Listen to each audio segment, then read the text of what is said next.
We caught a brief glimpse of Sony's new Aibo back at CES, but we couldn't actually touch it or play with it there. Today at a New York event, we finally got our hands on it, and it's as adorable as you'd expect.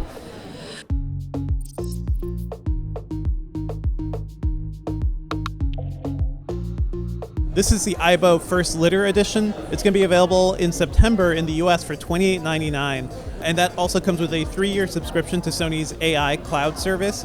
And that's actually something, it's going to collect everything your Aibo does every day, does some algorithmic processing to it, and it helps the Aibo learn over time. So a lot of the units we saw here today, they're really cute, they're really adorable. They can't really do much, they're not really recognized as their toys yet.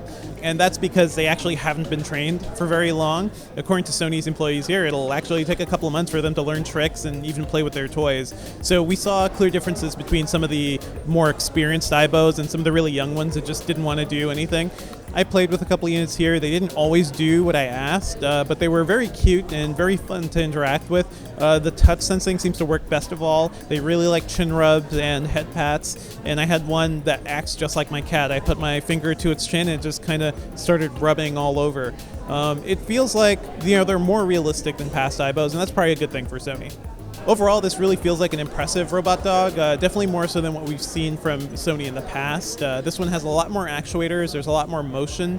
The eyes are made out of OLED screens, so they're really expressive, and it almost feels like it's looking at you. This Aibo has 2 cameras, one in the front that you can also use to take photos, and that's what it uses to recognize your face. And it also has a camera in the back right above the tail, and that's what helps it with spatial mapping and things like that. And tying in the cloud service, there's going to be a mobile app as well that lets you look at all the photos your Aibo takes and helps you control it as well. But ultimately, this isn't really a robot that you're going to be programming or doing much with. Instead, it's going to learn over time as you train it and as Sony sends it updates as well.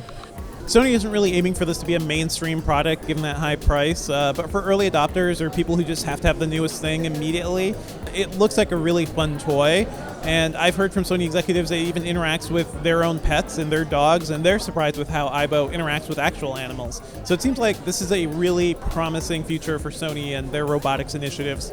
So again, this Aibo First Litter Edition is going to be $28.99, available in September. We'll hopefully get a closer look at Engadget.com.